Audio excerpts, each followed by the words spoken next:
de la vétusté du camion et de son lourd chargement. Pourquoi ces engins de la mort continuent de circuler sans avoir un véritable document d'expertise et de visite technique? Les experts en question estiment que ces camions utilisent de faux documents pour tromper la vigilance des forces de l'ordre qui sont chargées de veiller à la sécurité sur les différents axes routiers. Reportage Flavien Valondongo.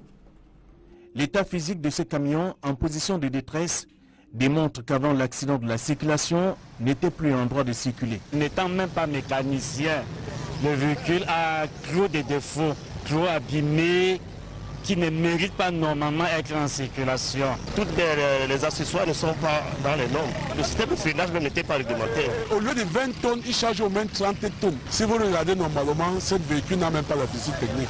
Visite technique, le mot est lâché. Comme ce gros porteur, plusieurs autres véhicules qui écument nos axes routiers roulent allègrement avec des défaillances, mais sans toutefois être inquiétés par des services de sécurité routière. Pourtant, leurs pare-brises sont décorés des certificats de visite technique. Ce n'est pas parce qu'il dispose d'un papier collé sur sa pare-brise que ce papier est sorti d'un centre de contrôle technique.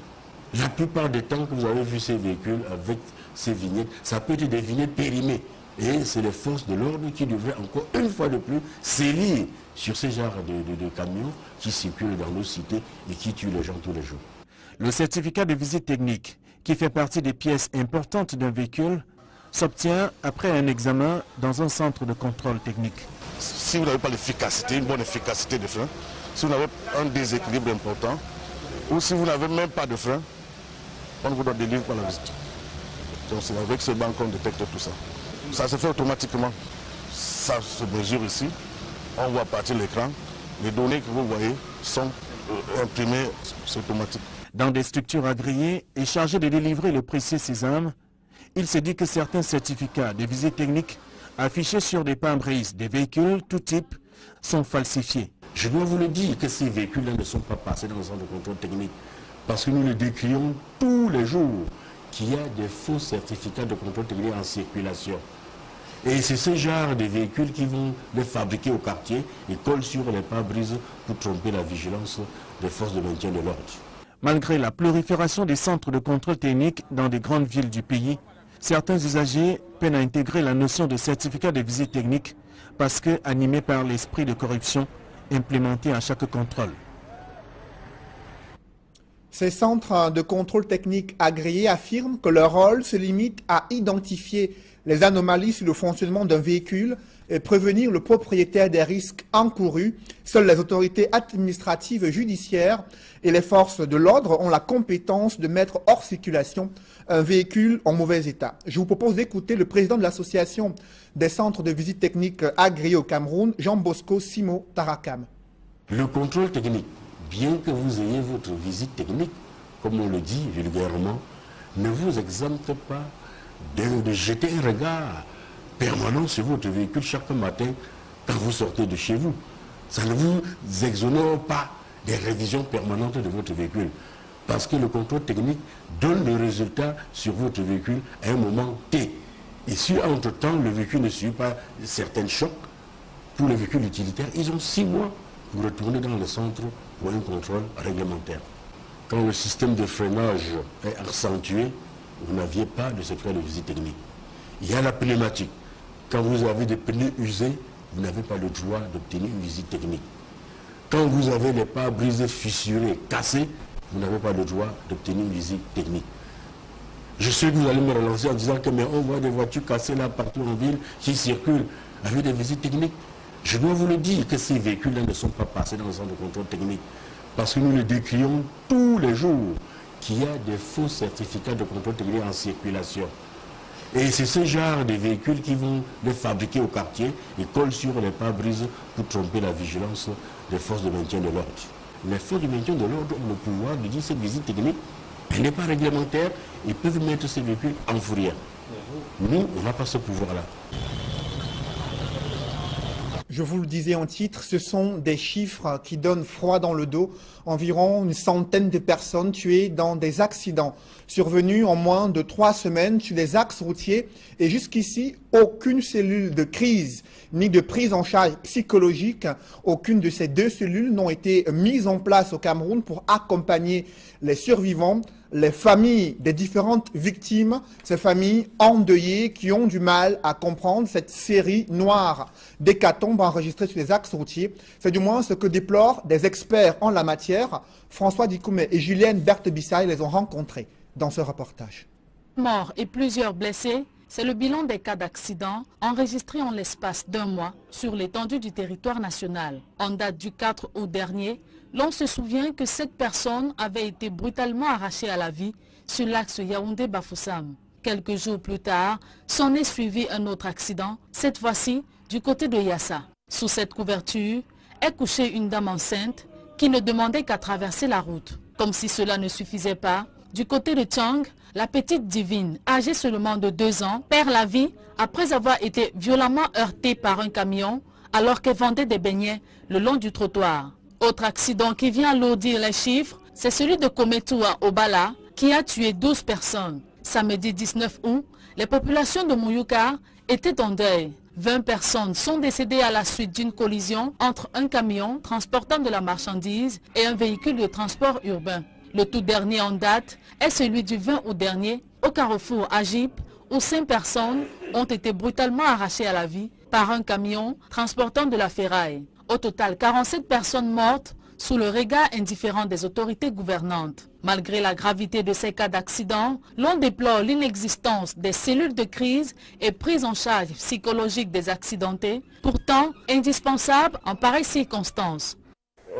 La cellule psychologique doit s'occuper des gens qui ont subi des accidents et surtout dans les cas des accidents de masse, comme nous constatons souvent là, parce que certaines personnes exposées à des accidents vont développer par la suite des troubles de comportement, parfois même des troubles psychiatriques. Et il faudrait, dans l'encadrement de ces accidentés-là, déterminer déjà les personnes pour immédiat, de façon à pouvoir s'en occuper progressivement, et des personnes qui sont sans inconvénients, sans problème précis à ce moment-là. Parce qu'il y a des gens qui développent des troubles immédiats et d'autres le font secondairement. Donc ces genres de structures doivent pouvoir être connues de façon que les gens puissent s'y rendre facilement.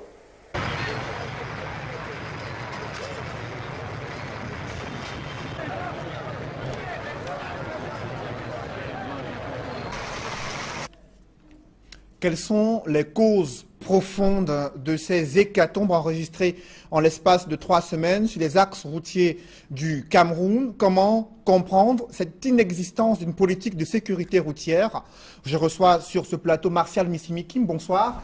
Bonsoir, monsieur Sédic Noufele. Vous êtes expert international en sécurité routière. Nous reviendrons avec vous sur toutes ces questions en deuxième partie du journal. Mais d'abord, je vous propose de suivre également cette inquiétude qui monte dans l'esprit des Camerounais qui souhaitent effectuer un voyage interurbain en cette période où il y a une affluence record dans les agences de voyage en raison de la fin des vacances. Comment ces agences de voyage s'organisent-elles pour pouvoir garantir la sécurité des passagers? Élément de réponse avec Emmanuel Diop et Ike Cyril dans ce reportage. À notre passage dans cette agence de voyage à la gare routière de Tongolo, à Yaoundé, un chauffeur est en plein sommeil. Les responsables expliquent qu'il en est ainsi chaque fois qu'un chauffeur arrive. Il est soumis à un repos avant de reprendre la route. Après un aller-retour, le chauffeur passe la voiture. Après un aller-retour, et quand le chauffeur quitte peut-être de Bafoussam pour Yaoundé et qu'il réside, ça veut dire qu'il n'a pas l'eau chez lui ici, il dort à la chambre du chauffeur. Il se repose, il se lève, il se lave. Au moment où on confirme déjà les billets, il prend le véhicule, il part. Donc il a le temps de se reposer normalement. Pas de dispositif spécial donc. C'est la routine en termes de service, même à l'approche de la rentrée scolaire. Nous avons l'habitude chaque année de faire de la même façon, on ne change pas. c'est-à-dire le prix reste de même. Le prix augmente juste le week-end. Le simple jour, les parents viennent avec les enfants parce qu'ils savent que c'est pas cher. Dans une autre agence de voyage, la qualité du service s'est améliorée, mais les passagers restent inquiets quant aux mesures à prendre pour garantir la sécurité des voyageurs lorsque les carillons de la rentrée scolaire vont sonner. Parfois, la veille de la rentrée, il y a souvent trop d'embouteillages. Bon, mais avec le trop-plein, on essaie quand même de gérer et de faire plusieurs voyages. Donc, on ferme l'agence un peu plus tard que d'habitude. Les gens passaient les nuits dans les agences. Les responsables d'agences de voyage disent avoir pris des mesures, mais ils sont très vite démentis par les hécatombes enregistrées sur les routes. D'autant qu'en termes de cause, la mauvaise conduite dispute la vedette au mauvais état des routes. Dans le reste de l'actualité, l'espoir d'une guérison s'effrite pour de nombreux Camerounais victimes de maladies rares. Ils ont manifesté leur colère ce matin contre la discrimination et une tentative d'exclusion du processus de prise en charge gratuite sur un bateau médicalisé accosté à Douala. Pourtant, ces manifestants disent s'être enregistrés au préalable. Un flou entoure cet élan humanitaire suscité autour de ce bateau médicalisé accosté au port autonome de Douala. Des précisions avec Sylvestre Hippolyte Zangaou. Animés par la santé, ces personnes souffrant d'anomalies physiques se sont présentées à la maison du parti de Bonanjo dès les premières heures de la matinée. Ici, c'est le point de convergence des malades qui doivent être pris en charge par les médecins du bateau humanitaire Merci Ship. Mais très vite, l'espoir de ces malades se transforme en désespoir, puis en colère, après avoir constaté qu'ils n'ont pas été retenus parmi les 4500 patients qui vont bientôt voir la fin de leur souffrance. Nous attendons vraiment ce bateau, qu'on nous dit que ça doit nous aider, nous les démunis. Et quand on arrive à ce niveau, on nous fait comprendre que ce n'est pas tous les dossiers qui ont été reçus. Il y a les dossiers sélectionnés. Quand pas de sélection, ça veut dire qu'il y aura les dossiers rejetés. Et c'est là où ça donne la panique. Si la télé nous dit de nous retrouver à la maison de parti, c'était pourquoi? C'est pourquoi nous sommes ici, c'est pourquoi le monde est ici depuis le matin. Bon, vous voyez, mais les gens sont partis. Pourquoi? Pas la nervosité, la façon qui nous m'amène là. Samedi et dimanche, et il y avait les infos qu'on doit se retrouver à la maison de parti de Bonanjo. Et c'est depuis 5 heures, messieurs, que je suis ici. J'étais la 4e personne et arrivée. Depuis 5 heures, on est là, on attend. Les grandes têtes, ils arrivent à 11h midi, rentrer. Vous faites quoi ici? Mais nous, on ne comprend rien. Comme on est arrivé ici, il y a un monsieur qui est venu, bon, il nous a demandé pourquoi on est ici. Il dit que non, on est ici là pour le problème de la santé. Il dit que non, il ne nous attendait pas aujourd'hui.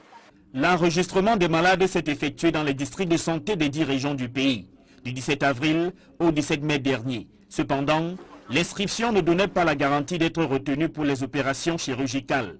Les 4500 bénéficiaires ont été choisis sur la base de quelques critères, selon Martin Yambabéas, le délégué régional de la santé pour le littoral. Mais à la question de savoir quels sont les 10 critères, le délégué répond fermement qu'il n'y a rien à dire à propos. Je ne vais pas revenir sur ça, je suis désolé.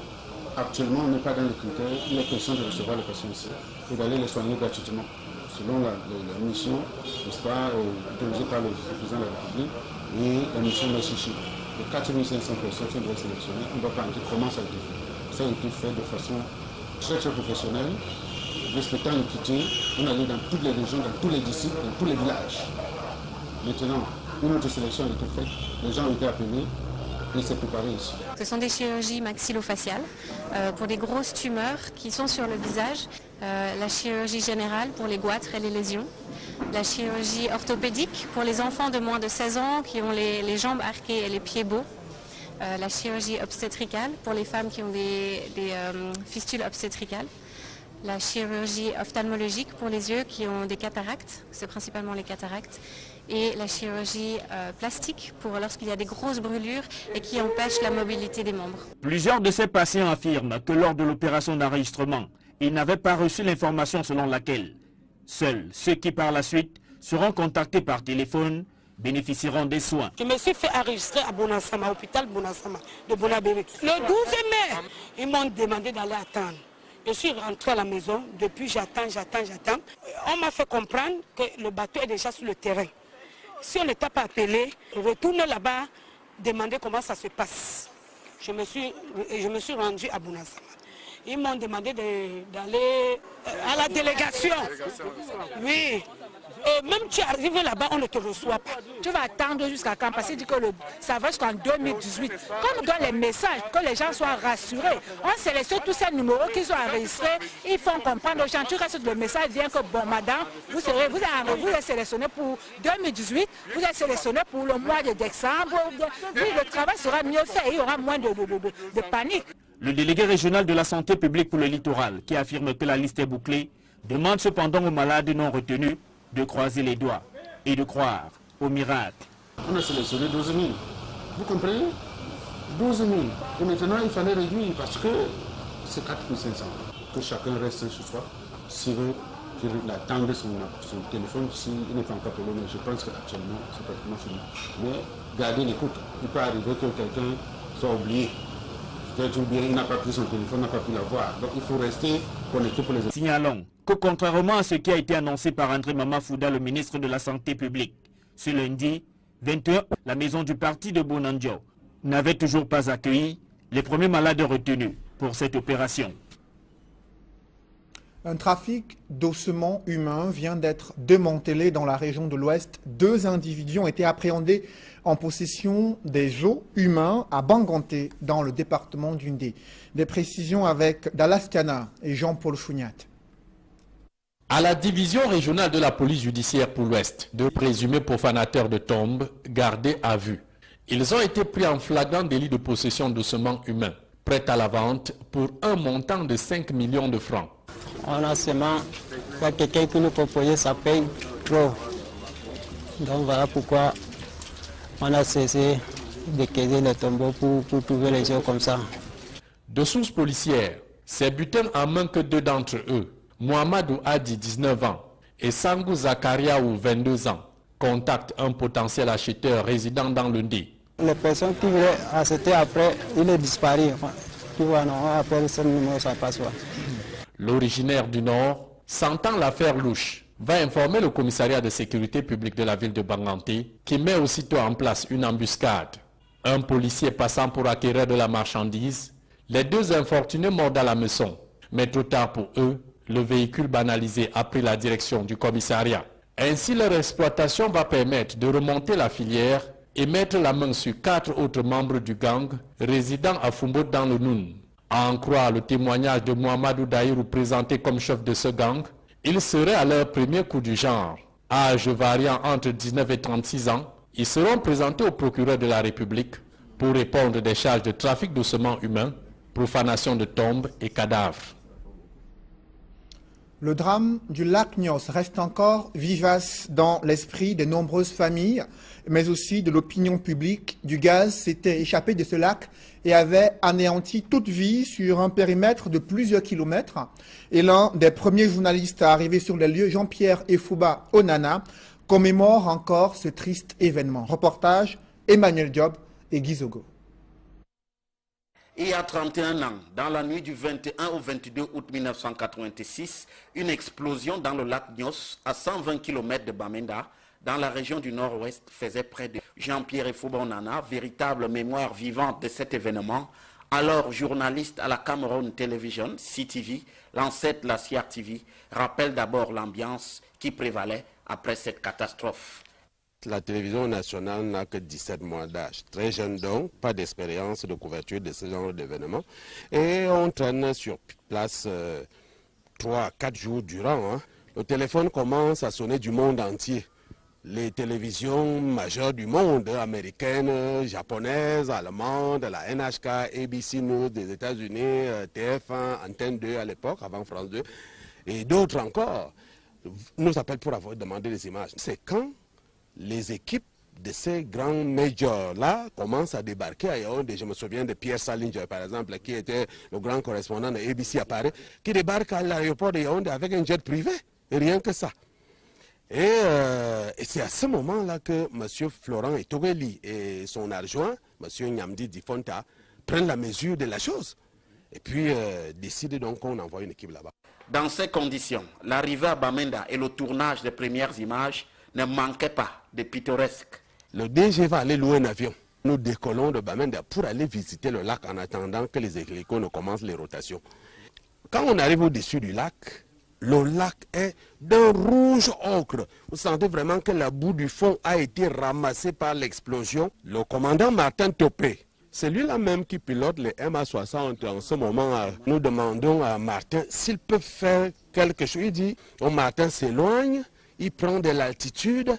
Mon caméraman Richard Lobé se positionne dans le trou d'un hublot. Et Martin avait calculé qu'au-dessus du lac, il va mettre une aile au sol et l'autre en l'air, de manière à ce que lui, à travers le hublot, que Richard puisse faire quelques images. Voilà comment est-ce qu'on va faire les images du lac. Sur place, la mort avait frappé et la désolation régnait. Il y avait des fosses communes. Il y a des familles entières qui ont été enterrées dans des fosses parce que le gaz est passé le soir, les gens dormaient déjà. Nous sommes en campagne, les gens rentrent des champs, ils dorment, 21 heures, les gens dorment. Et puis le gaz carbonique est passé, il a donc asphyxié les gens dans leur sommeil. Ceux qui ont été encore éveillés et ont senti une odeur bizarre et ont voulu s'enfuir, il y a eu des spectacles où on trouvait une femme morte avec un bébé à côté d'elle. Il y a ce monsieur qu'on a trouvé avec une torche en main. Il y a l'autre qu'on a trouvé avec une lampe tempête. C'est évident qu'ils ne comprenaient pas ce qui leur arrivait et ils voulaient fuir. Et malheureusement, ils étaient foudroyés dès qu'ils mettaient le nez dehors. Les jours suivants, la détermination de la cause de cette catastrophe donna lieu à des débats épiques. Il y avait deux camps. Il y a un camp qui disait que ça a été une éruption volcanique sur le lac puisque c'est un lac de cratère. Peut-être que le volcan Nyos, éteint depuis plus de 400 ans, peut-être, s'est réveillé subitement. Et il y a l'autre camp qui disait que s'il y avait eu éruption volcanique, on aurait vu les débris parce qu'ils ont fait des observations bathymétriques au fond du lac avec des espèces de robots sous-marins qui n'ont pas eu. Il dit que les morceaux de rochers ayant été ralentis certes par l'eau, on aurait vu le fond du lac tapissé par les morceaux de rochers issus de l'explosion. Or, il n'y en avait pas. Haroun Taziev est dans le camp d'en face, le premier camp. Oui, je l'ai interviewé au palais des congrès, il était fou furieux. Il disait qu'il appelait les sortes de charlatans. C'est charlatans qui racontent que le gaz est entré doucement. Ça, c'est une éruption volcanique. Mais l'histoire a donné raison au deuxième camp. Au final, la victoire de la thèse de l'explosion due au gaz carbonique allait permettre d'écarter l'hypothèse de l'explosion d'une bombe israélienne. Alors la fameuse théorie de la bombe, pour vous dire ce que j'en parle, vraiment, la théorie tombe d'elle-même. C'est le gaz carbonique à très forte concentration qui a tué Agnos. Vous savez, le gaz carbonique, si vous respirez du gaz carbonique maintenant, le gaz carbonique chasse l'oxygène. Ce n'est pas le gaz qui vous tue, c'est le manque d'oxygène qui vous tue. Parce que vous n'avez plus l'oxygène dans les poumons. Parce que si on vous tire de là et on vous fait respirer hors de la bulle de CO2, vous vivez. Or là, les pauvres, quand ils sont surpris dans leur sommeil, il n'y a personne pour les tirer de la bulle. Donc la bulle les emballe et puis ils continuent à respirer ça, ils meurent. Aujourd'hui, le dégaz et les populations recasées dans les camps ont commencé à revenir cultiver dans les alentours. Il leur est cependant interdit de s'installer à nouveau à Nyos, dans le périmètre du lac qui sème la mort et la désolation il y a 31 ans. Pour ne jamais oublier un autre drame, celui de la catastrophe ferroviaire d'Ezeka, une vingtaine de personnalités triées sur le volet constituent un jury chargé d'apprécier une soixantaine d'œuvres artistiques proposées pour la construction d'une stèle en souvenir de la catastrophe ferroviaire d'Ezeka. Le gouvernement leur donne un mois pour sélectionner la meilleure œuvre à aménager à Ezeka. Emmanuel Diop et Aïk Cyril. Une équipe d'une trentaine de personnes pour évaluer les œuvres des candidats au concours artistique national pour la conception de la maquette d'une stèle du souvenir pour la commémoration de l'accident ferroviaire du 21 octobre 2016 à Ezeka. Le jury ainsi constitué, les membres ont été installés à Yaoundé. Ce monument, cette stèle, est appelé à être le symbole de la solidarité entre les différents fils de cette nation, mais aussi de la solidité de la nation camerounaise face à la tragédie et au drame. Cette stèle devra refléter l'immensité de la tragédie et l'intensité de l'émotion que cette tragédie ferroviaire a provoquée le 21 octobre dernier. 1 mois, c'est le délai accordé au jury que préside le secrétaire général du ministère des Arts et de la Culture pour étudier les différentes œuvres. Les membres sont appelés à très vite se mettre au travail car le temps presse. En réalité, le comité a 30 jours, mais nous avons 5 jours pour faire un premier travail où nous allons peut-être éliminer 30 sur les 60. Et puis par la suite, nous allons donc revoir cela de manière encore plus sérieuse pour aboutir à 5 propositions à soumettre au ministre. 60 œuvres ont d'ores et déjà été proposées par les candidats. Le jury présentera une shortlist de 5 œuvres au ministre des Arts et de la Culture, qui les acheminera au Premier ministre. Le chef du gouvernement, à son tour, transmettra les œuvres au président de la République, qui prendra la décision finale. Dans l'escale internationale, un remaniement ministériel s'est tenu au Gabon et le poste de vice-président est désormais pourvu par Pierre Claver Manganga Moussavou. Il était candidat à la dernière élection présidentielle.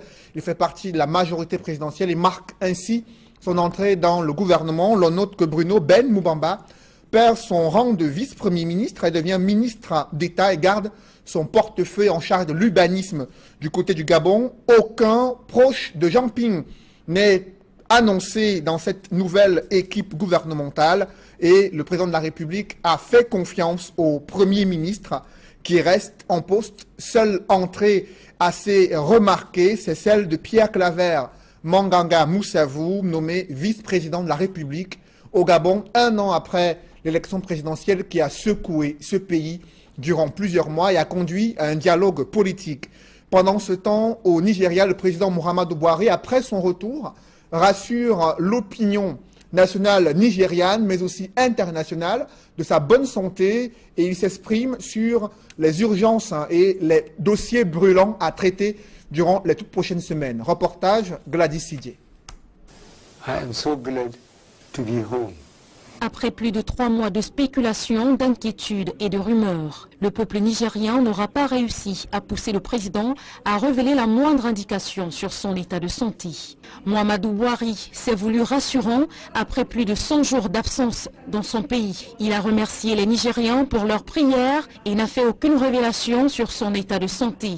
L'allocution a été courte et a surtout été marquée par les questions de sécurité. We both came to the conclusion that the country must remain one and united. Nigeria's unity is settled and not negotiable. Il a réaffirmé sa déclaration de guerre au crime et au terrorisme, tout comme sa volonté de mettre hors d'état de nuire Boko Haram. Le chef de l'État nigérian a indiqué que l'unité de la fédération n'était pas négociable. Il a martelé qu'il n'entendait pas discuter d'une éventuelle émancipation de certains États, tout comme le souhaitent les mouvements pro-Biafrais. Malgré son discours empreint d'autorité, le chef de l'État, visiblement toujours affaibli, n'a pas réussi à convaincre l'opposition. L'opposition nigériane exige du président Buhari qu'il soit clair sur son état de santé réel. Le retour de Muhammadu Buhari suffira-t-il à faire taire les rumeurs sur sa capacité ou non à rester à la tête du pays? Le peuple nigérian qui a toujours en mémoire la mort en exercice du président Umaru Musa Yar'Adua en 2010 dit attendre désormais une mise en œuvre rapide des promesses électorales de 2015, à commencer par la lutte contre le terrorisme et la corruption. Un public reportage avant la deuxième partie de ce journal. Le supermarché Mahima ouvre ses portes dans le 5e arrondissement de Douala à la grande satisfaction de ses clients venus nombreux apprécier ce nouvel espace dédié justement à tous les produits agroalimentaires et électroménagers. Des précisions dans ce reportage. La coupure des rubans symboliques par le sous-préfet du 5e arrondissement de la ville de Douala, un du groupe Mahima et de ses partenaires, en date du vendredi 18 août 2017, marque l'ouverture solennelle du supermarché Mahima de Bonamoussadi, ainsi que de son démembrement en meublement et électroménager. D'abord, le supermarché et sa variété de rayons. Ici, tout y est. L'aimable clientèle dont la présence coïncide avec l'ouverture officielle du supermarché Mahima Bonamoussadi ne manque pas de saluer la venue de cet espace marchand. voyez vous-même que les espaces commerciaux au niveau de l'Aquanor sont peu. Et comme il y a des problèmes de route et d'embouteillage aujourd'hui, pour se déplacer longtemps sur les routes, alors Mahima a pensé qu'en créant un nouveau espace, c'est pour alléger les souffrances de ces populations en amenant ce dont ils ont besoin, les ménages ont besoin, proches de ces derniers. Quand j'ai appris que Mahima ouvre aujourd'hui à Bonamoussadi, je suis quitté en courant pour venir et je vois vraiment comment c'est joli et bien vaste. Le cadre est très bien. Il n'y aura pas de raison qu'on aille au marché si les prix sont pareils. Parce qu'ici au moins on évite de marcher dans la boue. Le supermarché Mahima Bonamoussadi, c'est aussi son rayon électroménager et ameublerie. La variété et la qualité des meubles qu'on y trouve différencient aussi Mahima des structures concurrentes. L'électroménager donne à voir des cuisinières, des réfrigérateurs, des congélateurs, des groupes électrogènes, ainsi qu'une gamme variée d'appareils de musique et des postes téléviseurs de dernier cri. Oui, en termes de postes de jeu, celle qui est juste devant nous, c'est 55 pouces. La différence, c'est que lorsque vous sortez le matin, vous avez des émissions, des programmes, des documentaires. Vous pouvez passer dans certaines codes qui se retrouvent à l'intérieur du téléviseur. Vous les programmez. Ils vont rester enregistrer toutes les émissions qui vont passer. La différence aussi, vous pouvez suivre 2 à 3 émissions parce qu'elles divisent l'écran. La décoration n'est pas en reste.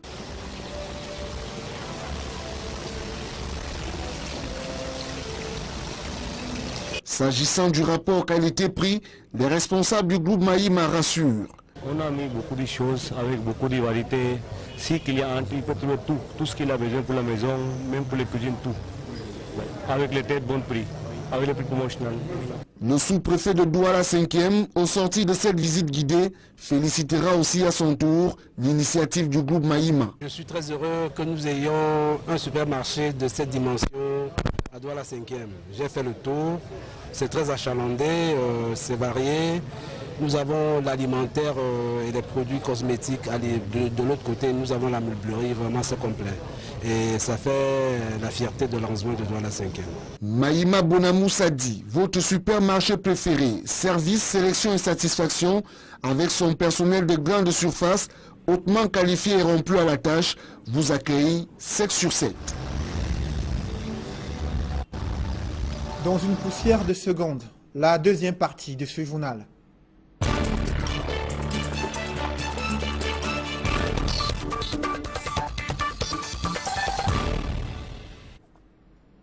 Je reçois sur ce plateau Martial Missimikim. Bonsoir. Bonsoir, monsieur Sédik Noufélé. Vous êtes expert international en sécurité routière et vous avez suivi, comme tous les Camerounais, ces hécatombes survenues en l'espace de 3 semaines, environ 100 morts déjà. Comment appréciez-vous la gestion de ces accidents qui surviennent et qui s'enchaînent depuis quelques semaines au Cameroun?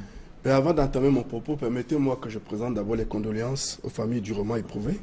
Parce que pour le cas des accidents comme celui de Mouyouka, il y a des familles qui ont perdu 3 membres. Même père, même mère. C'est très très pénible à digérer. Concernant la gestion des accidents de la route au Cameroun par rapport aux catastrophes qui sont légion depuis un certain nombre de temps, je voudrais quand même dire que les secours sont prompts, notamment les sapeurs-pompiers, les forces de maintien de l'ordre, mais il y a un déficit de communication. Il y a un déficit de communication et l'après-accident n'est pas optimisé. C'est-à-dire que nous ne tirons pas les enseignements liés aux accidents qui se déroulent au quotidien. Les services de secours, la stratégie, les mesures à prendre pour éviter les accidents ne sont pas implémentées.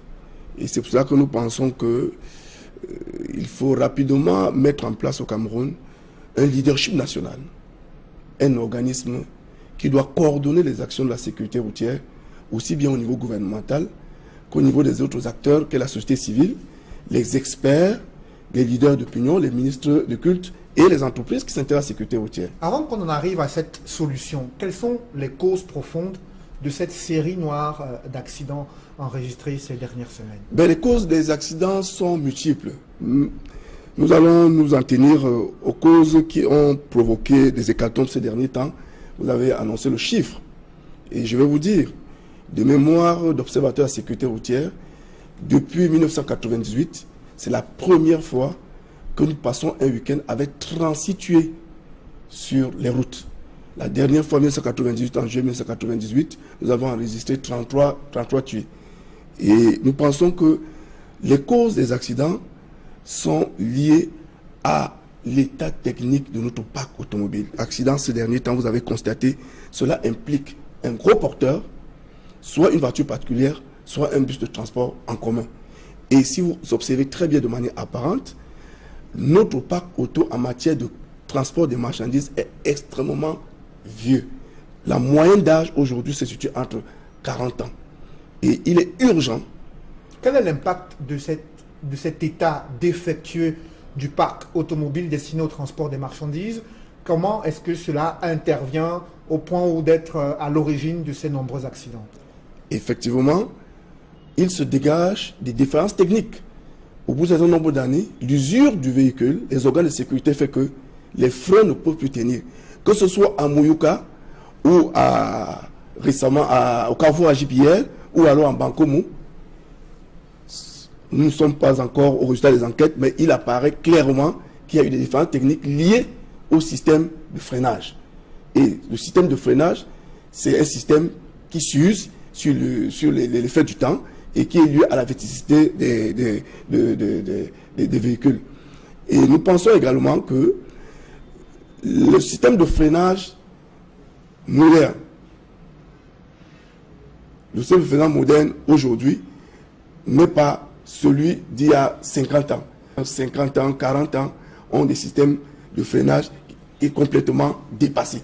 Donc, nous devons prendre le courage, d'éliminer tous ces véhicules de la circulation. Et nous pensons,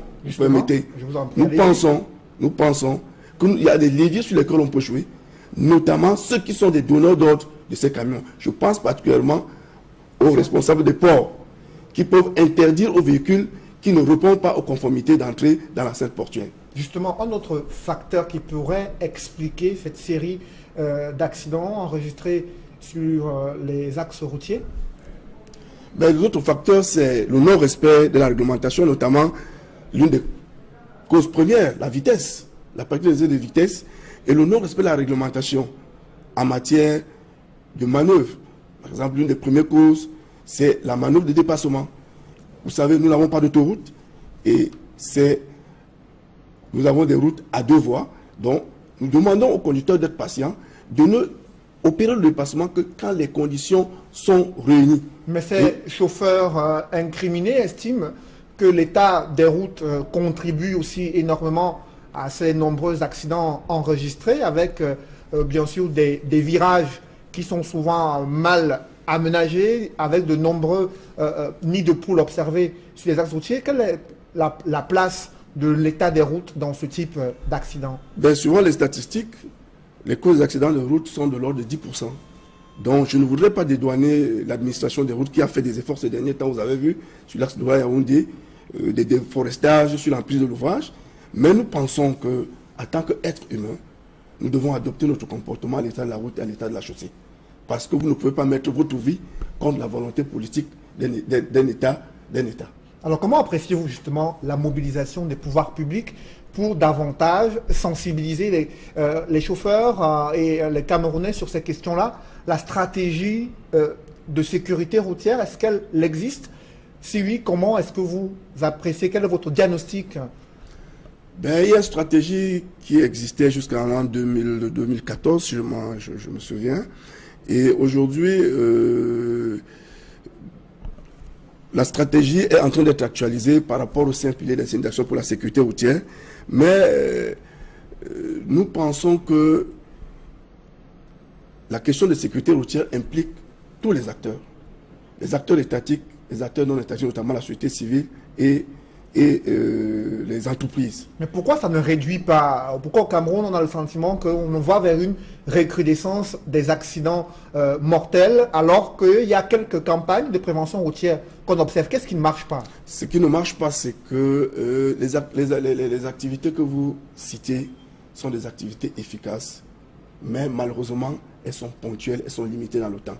Donc, il est urgent que nous mettions en place des politiques qui permettent de développer des campagnes de sensibilisation permanentes, de mettre en place aussi des systèmes de répression permanentes. Parce que, voyez-vous, la gendarmerie nationale a développé une répression importante autour de la vitesse, mais malheureusement, elle se tient sur quelques jours. Donc ça demande des moyens aussi qu'il faut mettre en œuvre. Donc il faut, pour obtenir des résultats constants, il faut continuer de mettre les moyens et il faut que le travail soit mené de manière durable. Justement, on a suivi des responsables des agences de voyage à Yaoundé. Les mesures qu'ils ont énumérées, selon vous, sont-elles rassurantes? Est-ce qu'elles répondent aux critères de respect des conditions de sécurité pour les voyageurs? Non, nous pensons que de ce côté, il y a un travail qui doit être fait, que les entreprises de transport, surtout des personnes publiques, mettent en place en leur sein un système de management de sécurité routière avec des inspecteurs dédiés à la surveillance du parc auto, avec une maintenance préventive, qu'on n'attende pas que des pannes arrivent pour intervenir. Et avec des systèmes de manière qu'on puisse remplacer les organes de sécurité, les freins, les pneus, les phares. Et aujourd'hui, c'est des hommes d'affaires qui doivent rentabiliser leurs ouvrages, mais nous pensons que ceux qui ont pensé qu'ils gagnent de l'argent en faisant du business de nuit comme de jour, sans donner du temps aux chauffeurs de se reposer, sans permettre aux véhicules d'être entretenus, au bout de ce temps, ces entreprises disparaissent. Souvenez-vous, Soko Voyage, Didi Voyage, le bien, j'en citerai une longue liste. Donc nous pensons, nous disons aux entreprises, aux patrons d'entreprises, si vous voulez faire des affaires de manière durable, il faut préserver l'ouvrage de production et il faut entretenir les ressources humaines. Merci Martial Missimikim. Je rappelle que vous êtes expert international en sécurité routière. Mesdames, Messieurs, c'est la fin de ce journal. Ne manquez pas ce soir 100% Foot qui revient sur le désistement de ce cabinet indépendant chargé dans un premier temps de mener une mission d'inspection pour le compte de la CAF au Cameroun et invité à 100% Foot le vice-président de la Ligue de football professionnel, le docteur Faustin Donqueux, et l'ancien lion indomptable Beb Solo, vice-président de la SINAFOC, du syndicat national des footballeurs du Cameroun, le SINAFOC. 100% Foot présenté par Étienne Pascal Azégué. Bonne soirée sur Equinox Télévision.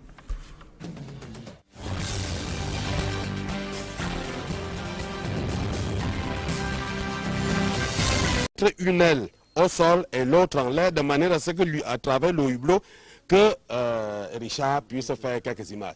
Voilà comment est-ce qu'on va faire les images du lac.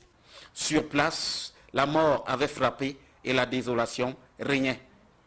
Il y avait des fosses communes, il y a des familles entières qui ont été enterrées dans des fosses parce que le gaz est passé le soir, les gens dormaient déjà, nous sommes en campagne, les gens rentrent des champs, ils dorment, 21 heures les gens dorment, et puis le gaz carbonique est passé, il a donc asphyxié les gens dans leur sommeil. Ceux qui ont été encore réveillés et ont senti une odeur bizarre, et ont voulu s'enfuir. Il y a eu des spectacles où on trouvait une femme morte avec un bébé à côté d'elle. Il y a ce monsieur qu'on a trouvé avec une torche en main. Il y a l'autre qu'on a trouvé avec une lampe tempête. C'est évident qu'ils ne comprenaient pas ce qui leur arrivait et ils voulaient fuir. Et malheureusement, ils étaient foudroyés dès qu'ils mettaient le nez dehors. Les jours suivants, la détermination de la cause de cette catastrophe donna lieu à des débats épiques. Il y avait deux camps. Il y a un camp qui disait que ça a été une éruption volcanique sur le lac puisque c'est un lac de cratère. Peut-être que le volcan Nyos, éteint depuis plus de 400 ans peut-être, s'est réveillé subitement. Et il y a l'autre camp qui disait que s'il y avait eu une éruption volcanique, on aurait vu les débris parce qu'ils ont fait des observations bathymétriques au fond du lac avec des espèces de robots sous-marins qui n'ont pas eu dit que les morceaux de rochers ayant été ralentis certes par l'eau, on aurait vu le fond du lac tapissé par les morceaux de rochers issus de l'explosion. Or, il n'y en avait pas. Haroun Tazir est dans le camp d'en face, le premier camp. Oui, je l'ai interviewé pour parler des congrès. Il était fou furieux. Il disait qu'il appelait les autres des charlatans. C'est charlatans qui racontent que le gaz est entré doucement. Ça, c'est une éruption volcanique. Mais l'histoire a donné raison au deuxième camp. Au final, la victoire de la thèse de l'explosion due au gaz carbonique allait permettre d'écarter l'hypothèse de l'explosion d'une bombe israélienne. Alors la fameuse théorie de la bombe, pour vous dire ce que j'en parle, vraiment, la théorie tombe d'elle-même. C'est le gaz carbonique à très forte concentration qui a tué Agnos. Vous savez, le gaz carbonique, si vous respirez du gaz carbonique maintenant, le gaz carbonique chasse l'oxygène. Ce n'est pas le gaz qui vous tue, c'est le manque d'oxygène qui vous tue. Parce que vous n'avez plus l'oxygène dans les poumons. Parce que si on vous tire de là et on vous fait respirer hors de la bulle de CO2, vous vivez. Or là, les pauvres, quand ils sont surpris dans leur sommeil, il n'y a personne pour les tirer de la bulle. Donc la bulle les emballe et puis ils continuent à respirer ça, ils meurent. Aujourd'hui, le dégaz et les populations recasées dans les camps ont commencé à revenir cultiver dans les alentours. Il leur est cependant interdit de s'installer à nouveau à Agnos, dans le périmètre du lac qui sème la mort et la désolation il y a 31 ans. Pour ne jamais oublier un autre drame, celui de la catastrophe ferroviaire d'Ezeka, une vingtaine de personnalités triées sur le volet constituent un jury chargé d'apprécier une soixantaine d'œuvres artistiques proposées pour la construction d'une stèle en souvenir de la catastrophe ferroviaire d'Ezeka. Le gouvernement leur donne un mois pour sélectionner la meilleure œuvre à aménager à Ezeka. Emmanuel Diop et Aïk Cyril. Une équipe d'une trentaine de personnes pour évaluer les œuvres des candidats au concours artistique national pour la conception de la maquette d'une stèle du souvenir pour la commémoration de l'accident ferroviaire du 21 octobre 2016 à Ezeka. Le jury ainsi constitué, les membres ont été installés à Yaoundé. Ce monument, cette stèle, est appelé à être le symbole de la solidarité entre les différents fils de cette nation, mais aussi de la solidité de la nation camerounaise face à la tragédie et au drame. Cette stèle devra refléter l'immensité de la tragédie et l'intensité de l'émotion que cette tragédie ferroviaire a provoquée le 21 octobre dernier. Un mois, c'est le délai accordé au jury que préside le secrétaire général du ministère des Arts et de la Culture pour étudier les différentes œuvres. Les membres sont appelés à très vite se mettre au travail car le temps presse. En réalité, le comité a 30 jours, mais nous avons 5 jours pour faire un premier travail où nous allons peut-être éliminer 30 sur les 60. Et puis par la suite, nous allons donc revoir cela de manière encore plus sérieuse pour aboutir à 5 propositions à soumettre au ministre. 60 œuvres ont d'ores et déjà été proposées par les candidats. Le jury présentera une short list de 5 œuvres au ministre des Arts et de la Culture. Le travail sera mieux fait et il y aura moins de panique. Le délégué régional de la santé publique pour le littoral, qui affirme que la liste est bouclée, demande cependant aux malades non retenus de croiser les doigts et de croire au miracle. On a sélectionné 12 000. Vous comprenez? 12 000. Et maintenant, il fallait réduire parce que c'est 4 500. Que chacun reste chez soi. S'il veut qu'il attende son téléphone, s'il n'est pas encore appelé, mais je pense qu'actuellement, c'est pratiquement fini. Mais gardez l'écoute. Il peut arriver que quelqu'un soit oublié. Peut-être oublié, il n'a pas pris son téléphone, n'a pas pu l'avoir. Donc il faut rester connecté pour les autres. Signalons que contrairement à ce qui a été annoncé par André Mamafouda, le ministre de la Santé publique, ce lundi 21, la maison du parti de Bonanjo n'avait toujours pas accueilli les premiers malades retenus pour cette opération. Un trafic d'ossements humains vient d'être démantelé dans la région de l'Ouest. 2 individus ont été appréhendés en possession des os humains à Banganté, dans le département d'Undé. Des précisions avec Dallas Kana et Jean-Paul Chouniat. À la division régionale de la police judiciaire pour l'Ouest, 2 présumés profanateurs de tombes gardés à vue. Ils ont été pris en flagrant délit de possession d'ossements humains, prêts à la vente pour un montant de 5 millions de francs. On a seulement quelqu'un qui nous proposait, ça paye trop. Donc voilà pourquoi on a cessé de caser les tombeaux pour trouver les gens comme ça. De sources policières, ces butins en main que 2 d'entre eux, Mohamedou Hadi, 19 ans, et Sangou Zakariaou, 22 ans, contactent un potentiel acheteur résidant dans le Ndé. Les personnes qui voulaient acheter après, il est disparu. Enfin, tu vois, non, après ce numéro, ça passe pas. L'originaire du Nord, sentant l'affaire louche, va informer le commissariat de sécurité publique de la ville de Banganté qui met aussitôt en place une embuscade. Un policier passant pour acquérir de la marchandise, les deux infortunés mordent à la meçon. Mais trop tard pour eux, le véhicule banalisé a pris la direction du commissariat. Ainsi, leur exploitation va permettre de remonter la filière et mettre la main sur 4 autres membres du gang résidant à Fumbo dans le Noun. À en croire le témoignage de Mohamedou Daïrou présenté comme chef de ce gang, ils seraient à leur premier coup du genre. Âge variant entre 19 et 36 ans, ils seront présentés au procureur de la République pour répondre des charges de trafic d'ossements humains, profanation de tombes et cadavres. Le drame du lac Nyos reste encore vivace dans l'esprit de nombreuses familles, mais aussi de l'opinion publique. Du gaz s'était échappé de ce lac et avait anéanti toute vie sur un périmètre de plusieurs kilomètres. Et l'un des premiers journalistes à arriver sur les lieux, Jean-Pierre Efouba Onana, commémore encore ce triste événement. Reportage Emmanuel Diop et Guy Zogo. Il y a 31 ans, dans la nuit du 21 au 22 août 1986, une explosion dans le lac Nyos, à 120 km de Bamenda, dans la région du Nord-Ouest, faisait près de Jean-Pierre Efouba Onana, véritable mémoire vivante de cet événement. Alors journaliste à la Cameroun Television, CTV, l'ancêtre de la CRTV, rappelle d'abord l'ambiance qui prévalait après cette catastrophe. La télévision nationale n'a que 17 mois d'âge. Très jeune donc, pas d'expérience de couverture de ce genre d'événements. Et on traîne sur place 3-4 jours durant. Le téléphone commence à sonner du monde entier. Les télévisions majeures du monde, américaines, japonaises, allemandes, la NHK, ABC News des États-Unis, TF1, Antenne 2 à l'époque, avant France 2, et d'autres encore, nous appellent pour avoir demandé des images. C'est quand les équipes de ces grands majors-là commencent à débarquer à Yaoundé. Je me souviens de Pierre Salinger, par exemple, qui était le grand correspondant de ABC à Paris, qui débarque à l'aéroport de Yaoundé avec un jet privé, et rien que ça. Et c'est à ce moment-là que M. Florent Etogeli et son adjoint, M. Nyamdi Difonta, prennent la mesure de la chose. Et puis décident donc qu'on envoie une équipe là-bas. Dans ces conditions, l'arrivée à Bamenda et le tournage des premières images ne manquait pas de pittoresque. Le DG va aller louer un avion. Nous décollons de Bamenda pour aller visiter le lac en attendant que les hélicos ne commencent les rotations. Quand on arrive au-dessus du lac, le lac est d'un rouge ocre. Vous sentez vraiment que la boue du fond a été ramassée par l'explosion. Le commandant Martin Topé, c'est lui-là même qui pilote les MA60 en ce moment. Nous demandons à Martin s'il peut faire quelque chose. Il dit, oh, Martin s'éloigne. Il prend de l'altitude.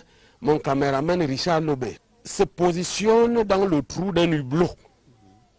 Et Martin avait calculé qu'au-dessus du lac, il va mettre vivant les familles des différentes victimes, ces familles endeuillées qui ont du mal à comprendre cette série noire d'hécatombes enregistrées sur les axes routiers. C'est du moins ce que déplorent des experts en la matière. François Dikoumé et Julienne Berthe-Bissaï les ont rencontrés dans ce reportage. Morts et plusieurs blessés, c'est le bilan des cas d'accidents enregistrés en l'espace d'un mois sur l'étendue du territoire national. En date du 4 août dernier, l'on se souvient que 7 personnes avaient été brutalement arrachées à la vie sur l'axe Yaoundé-Bafoussam. Quelques jours plus tard, s'en est suivi un autre accident, cette fois-ci du côté de Yassa. Sous cette couverture est couchée une dame enceinte qui ne demandait qu'à traverser la route. Comme si cela ne suffisait pas, du côté de Tchang, la petite Divine, âgée seulement de 2 ans, perd la vie après avoir été violemment heurtée par un camion alors qu'elle vendait des beignets le long du trottoir. Autre accident qui vient alourdir les chiffres, c'est celui de Kometua au Bala qui a tué 12 personnes. Samedi 19 août, les populations de Mouyouka étaient en deuil. 20 personnes sont décédées à la suite d'une collision entre un camion transportant de la marchandise et un véhicule de transport urbain.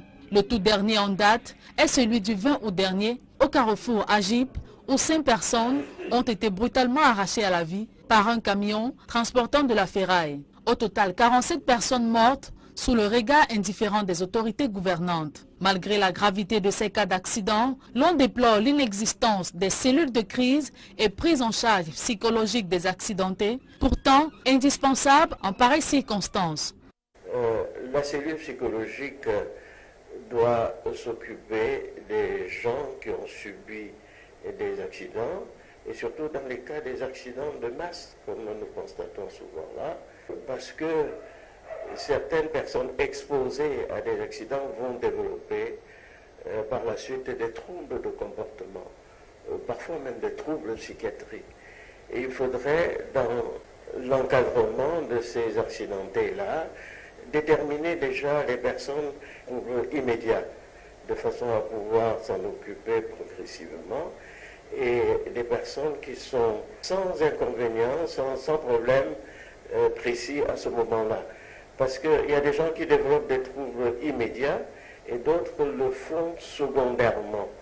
Donc ces genres de structures doivent pouvoir être connues de façon que les gens puissent s'y rendre facilement.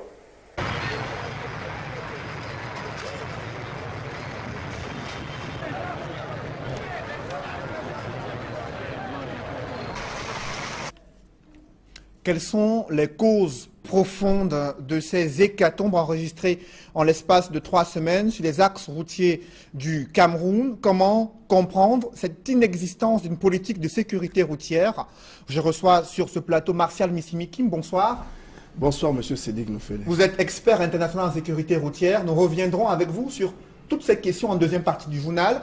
Mais d'abord, je vous propose de suivre également cette inquiétude qui monte dans l'esprit des Camerounais qui souhaitent effectuer un voyage interurbain en cette période où il y a une affluence record dans les agences de voyage en raison de la fin des vacances. Comment ces agences de voyage s'organisent-elles pour pouvoir garantir la sécurité des passagers? Élément de réponse avec Emmanuel Diop et Ike Cyril dans ce reportage. À notre passage dans cette agence de voyage à la gare routière de Tongolo, à Yaoundé, un chauffeur est en plein sommeil. Les responsables expliquent qu'il en est ainsi chaque fois qu'un chauffeur arrive. Il est soumis à un repos avant de reprendre la route. Après un aller-retour, le chauffeur passe la voiture. Après un aller-retour. Et quand le chauffeur quitte peut-être de Bafsam pour Yaoundé et qu'il réside, ça veut dire qu'il n'a pas l'eau chez lui ici, il dort à la chambre du chauffeur. Il se repose, il se lève, il se lave. Au moment où on confirme déjà les billets, il prend le véhicule, il part. Donc il a le temps de se reposer normalement. Pas de dispositif spécial donc. C'est la routine en termes de service, même à l'approche de la rentrée scolaire. Nous avons l'habitude chaque année de faire de la même façon, on ne change pas. C'est-à-dire le prix reste le même. Le prix augmente juste le week-end. Le simple jour, les parents viennent avec les enfants parce qu'ils savent que ce n'est pas cher. Dans une autre agence de voyage, la qualité du service s'est améliorée, mais les passagers restent inquiets quant aux mesures à prendre pour garantir la sécurité des voyageurs lorsque les carillons de la rentrée scolaire vont sonner. Parfois, la veille de la rentrée, il y a souvent trop d'embouteillages. De la vétusté du camion et de son lourd chargement, pourquoi ces engins de la mort continuent de circuler sans avoir un véritable document d'expertise et de visite technique? Les experts en question estiment que ces camions utilisent de faux documents pour tromper la vigilance des forces de l'ordre qui sont chargées de veiller à la sécurité sur les différents axes routiers. Reportage, Flavien Valondongo. L'état physique de ces camions en position de détresse démontre qu'avant l'accident de la circulation, n'était plus en droit de circuler. N'étant même pas mécanicien, le véhicule a trop de défauts, trop abîmé, qui ne méritent pas normalement être en circulation. Tous les accessoires ne sont pas dans les normes. Le système de freinage n'était pas réglementé. Au lieu de 20 tonnes, il charge au moins 30 tonnes. Si vous regardez normalement, ce véhicule n'a même pas la visite technique. Visite technique, le mot est lâché. Comme ce gros porteur, plusieurs autres véhicules qui écument nos axes routiers roulent allègrement avec des défaillances, mais sans toutefois être inquiétés par des services de sécurité routière. Pourtant, leurs pare-brises sont décorés de certificats de visite technique. Ce n'est pas parce qu'il dispose d'un papier collé sur sa pare-brise que ce papier est sorti d'un centre de contrôle technique. La plupart des temps que vous avez vu ces véhicules avec ces vignettes, ça peut être des vignettes périmées. Et c'est les forces de l'ordre qui devraient encore une fois de plus sévir sur ces genres de camions qui circulent dans nos cités et qui tuent les gens tous les jours. Le certificat de visite technique qui fait partie des pièces importantes d'un véhicule, s'obtient après un examen dans un centre de contrôle technique. Si vous n'avez pas l'efficacité, une bonne efficacité de frein, si vous avez un déséquilibre important, ou si vous n'avez même pas de frein, on vous donne des livres par la visite. Donc c'est avec ce banc qu'on détecte tout ça. Ça se fait automatiquement. Ça se mesure ici. On voit partir l'écran. Les données que vous voyez sont imprimées, c'est automatique. Dans des structures agréées et chargées de délivrer le précieux sésame, il se dit que certains certificats de visite technique affichés sur des pare-brises des véhicules tout type sont falsifiés. Je dois vous le dire que ces véhicules-là ne sont pas passés dans le centre de contrôle technique parce que nous le décrions tous les jours qu'il y a des faux certificats de contrôle technique en circulation. Et c'est ce genre de véhicules qui vont les fabriquer au quartier et collent sur les pare-brises pour tromper la vigilance des forces de maintien de l'ordre. Malgré la prolifération des centres de contrôle technique dans des grandes villes du pays, certains usagers peinent à intégrer la notion de certificat de visite technique parce que animés par l'esprit de corruption implémenté à chaque contrôle. Ces centres de contrôle technique agréés affirment que leur rôle se limite à identifier les anomalies sur le fonctionnement d'un véhicule et prévenir le propriétaire des risques encourus. Seules les autorités administratives et judiciaires et les forces de l'ordre ont la compétence de mettre hors circulation un véhicule en mauvais état. Je vous propose d'écouter le président de l'association des centres de visite technique agréés au Cameroun, Jean-Bosco Simo Tarakam. Le contrôle technique, bien que vous ayez votre visite technique, comme on le dit vulgairement, ne vous exempte pas de jeter un regard permanent sur votre véhicule chaque matin quand vous sortez de chez vous. Ça ne vous exonère pas des révisions permanentes de votre véhicule. Parce que le contrôle technique donne le résultat sur votre véhicule à un moment T. Et si entre-temps le véhicule ne subit pas certains chocs, pour les véhicules utilitaires, ils ont 6 mois pour retourner dans le centre pour un contrôle réglementaire. Quand le système de freinage est accentué, vous n'aviez pas de certificat de visite technique. Il y a la pneumatique. Quand vous avez des pneus usés, vous n'avez pas le droit d'obtenir une visite technique.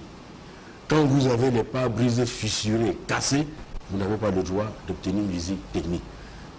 Je sais que vous allez me relancer en disant que mais on voit des voitures cassées là partout en ville qui circulent avec des visites techniques. Je dois vous le dire que ces véhicules-là ne sont pas passés dans le centre de contrôle technique parce que nous le décrions tous les jours qu'il y a des faux certificats de contrôle technique en circulation. Et c'est ce genre de véhicules qui vont les fabriquer au quartier et collent sur les pare-brises pour tromper la vigilance des forces de maintien de l'ordre.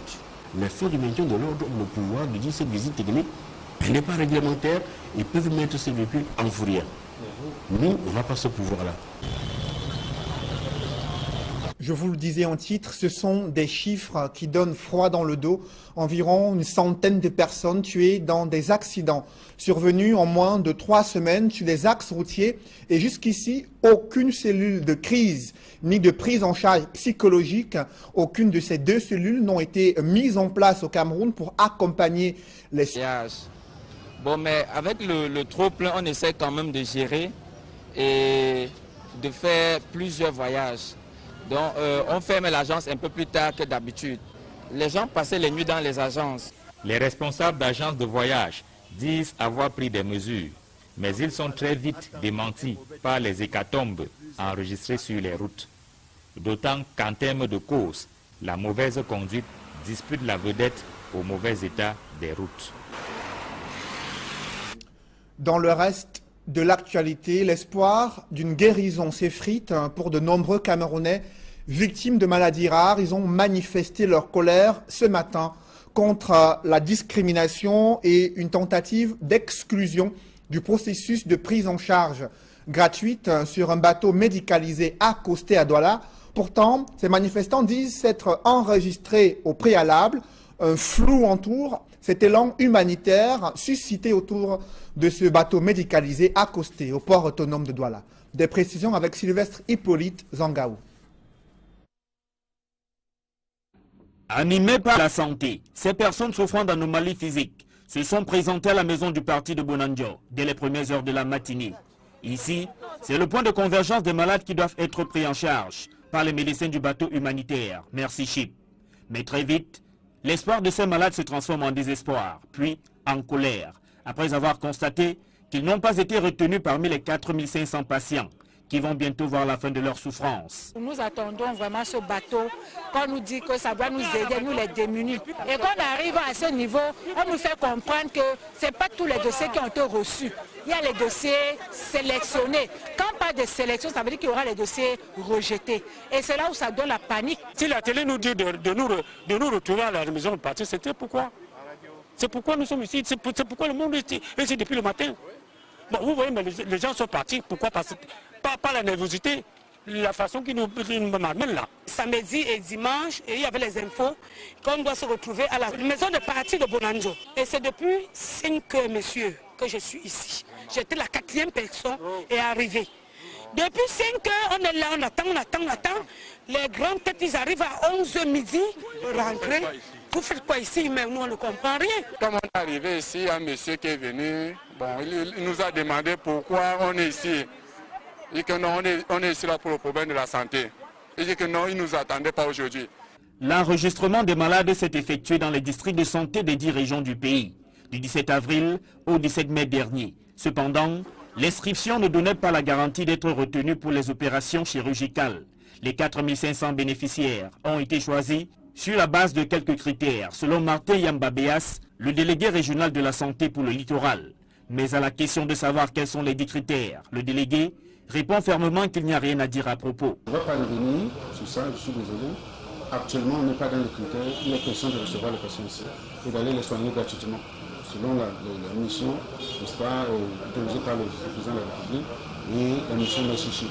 Les 4500 personnes qui doivent sélectionner, on ne va pas dire comment ça a été fait. Ça a été fait de façon très professionnelle, respectant l'équité. On allait dans toutes les régions, dans tous les districts, dans tous les villages.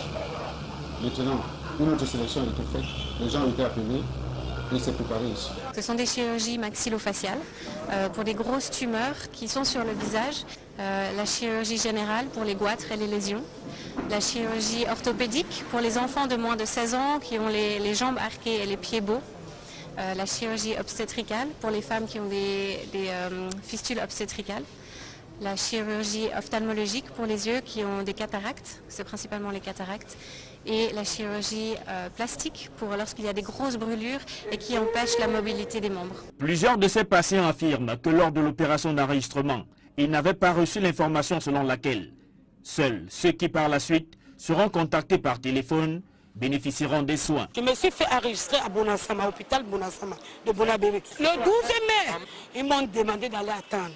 Je suis rentré à la maison, depuis j'attends. On m'a fait comprendre que le bateau est déjà sur le terrain. Si on n'était pas appelé, retourne là-bas, demander comment ça se passe. Je me suis rendu à Bonassama. Ils m'ont demandé d'aller à la délégation. Oui. Et même tu arrives là-bas, on ne te reçoit pas. Tu vas attendre jusqu'à quand? Parce qu'il dit que ça va jusqu'en 2018. Quand on donne les messages, que les gens soient rassurés, on sélectionne tous ces numéros qu'ils ont enregistrés, ils font comprendre aux gens, tu restes le message, vient que bon madame, vous êtes sélectionné pour 2018, vous êtes sélectionné pour le mois de décembre.